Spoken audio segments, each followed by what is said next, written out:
that's called Here's New York, and that's all in lowercase, by the way.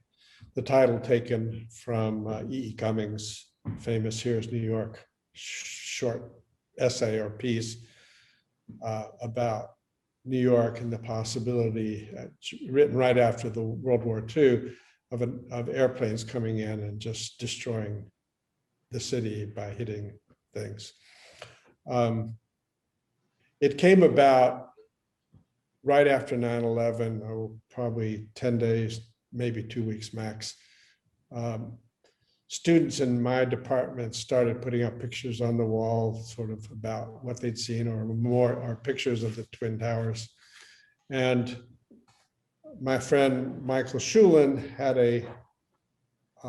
owned a small building with some other people where he lived, had a vacant storefront on Spring Street in Soho, between, what is that? I guess between Worcester and Broadway. And he put a picture that he found in a flea market of the Twin Towers in the window, and then he noticed people started staring at it. So what happened was he called me, and then he called Alice Rose, the late Alice Rose George, who just died a month ago, and Gill Perez. And we had already planned to have a meeting in my department to figure out what, as photographers and as a concerned community, we could say and do about all this. Everybody was still pretty much in shock. And we all sort of came to the same idea that let's put pictures in that storefront, and let anybody and everybody who wants to contribute do so. And we very quickly decided it would be called a democracy of photography. Here's New York, a democracy of photography, so that there was no prejudice to excluding anybody who wanted to contribute. And my students volunteered to go down, and we set up computers that SVA gave us, some scanners and printers. It sort of didn't quite evolve as fast as that. We had one or two, and then we had many, but it just became, people would pass by. Michael figured out how to hang them on wires with paper, with binder clips. And it became the living memorial of 9/11. It became the seminal first crowdsourcing exhibition. It's written about a great deal in the history now.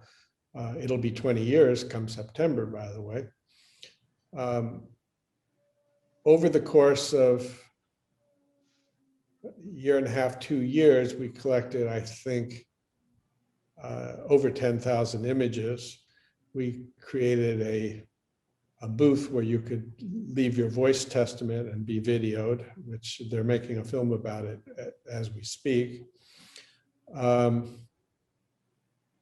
We took pictures, as I said, from anybody and everybody. It could be a workman on the street, it could be a lawyer, it could be a fireman, a policeman, or a student, or a grade school kid. We printed them all the same size, and we didn't put anybody's name on the front of them. We had a numbering system for the back. And we realized people wanted them, and we started selling them for $40 a piece. We printed them there on Epson printers. And I think we produced over 40,000 pictures, something like that, in one way or another. Shows of this went around the world.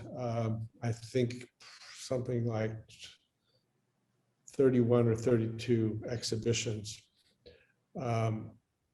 This was all done through volunteer labor. Eventually, we had to hire a staff for a stipend who worked every day. A lot of people who worked were out of work.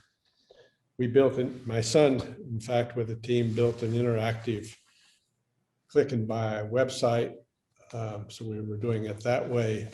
In a matter of weeks, they had that up at a time when that wasn't so easy. It became the living memorial of 9/11. And it was a place you come in, bring your picture, we'll print it. we'll hang it, and it's like leaving a stone at the grave. It was fortunate that Alice had managed to call the Magnum people. She had worked at Magnum at one point, and it happened they were having their meeting, their annual meeting in New York, so they were all down there. We had a lot of them, Times photographers, a lot of professional photographers, but we didn't give them any kind of special treatment. Everybody was treated the same. In fact, there would occasionally be a photographer say, oh, my picture has to go in the window, or my picture has to hang over. You have to arrange it like this. No, fuck you, get out of here. You know, we're not putting up with that prima donna shit. And in the end, we gave away about $1,200,000, give or take, to the Children's Aid Society, which had set up a fund for children of essential workers in the building who had died. And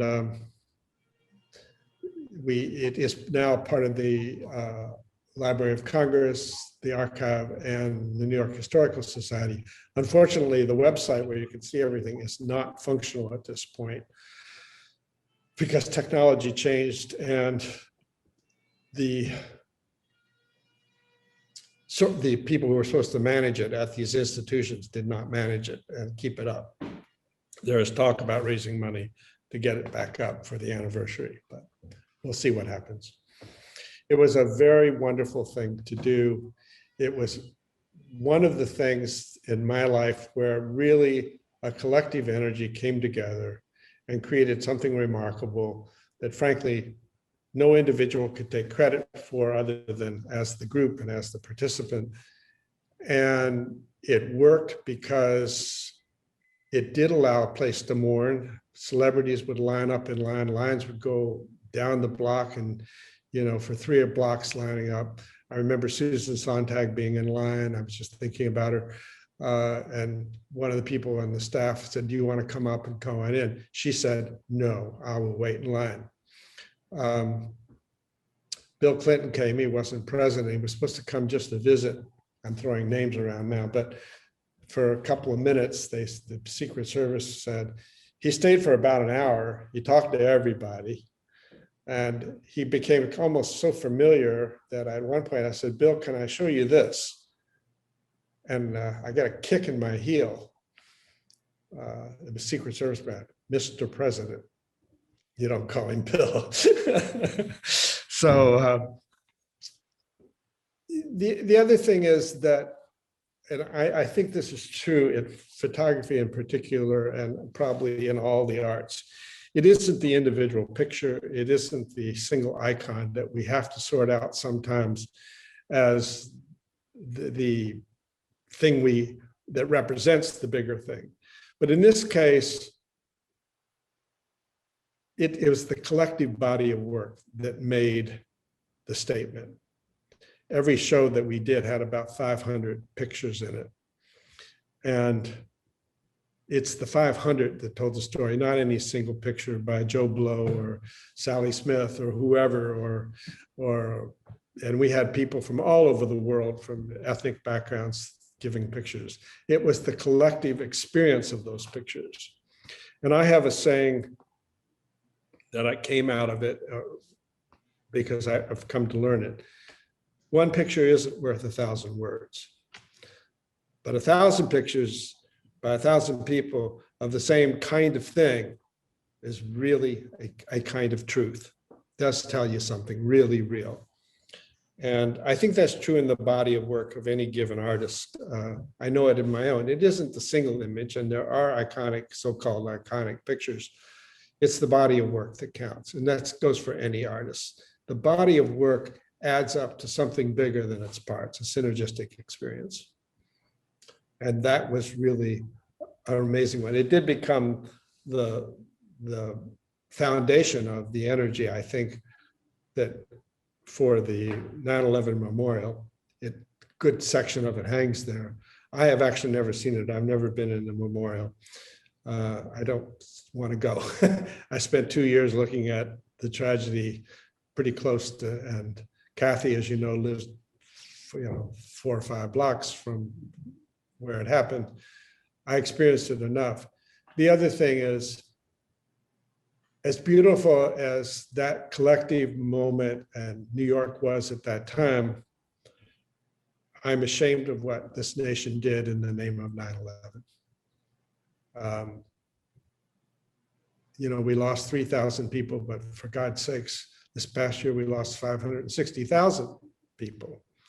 And we're not even mourning quite the same way. And in Africa at the time, they were losing 3,000 people a day to AIDS or SARS or related illnesses that were unattended to. And we mourned, and we keep talking about how tragic, and it was a kind of single event which you can focus on, but we did awful things in the name of it, and we've killed a lot more people in the name of it. And that's the lesson we're still yet to learn from it. There was a moment there in New York and all over the country where everybody came together. There's no question about it. And then, boom, we went back and used it as an excuse for all kinds of terrible things. So I've kind of moved on from it that way. I mean, one of my symbols for it, and I mentioned it the other night, I think at dinner, you realize that the Empire State Building was built in 13 months in the middle of the Depression, and it took over 13 years to build the New World Trade Center, or the Freedom Tower, they call it. That tells you something about the inefficiency, the politics, the bureaucracy, and the selfishness of American enterprises.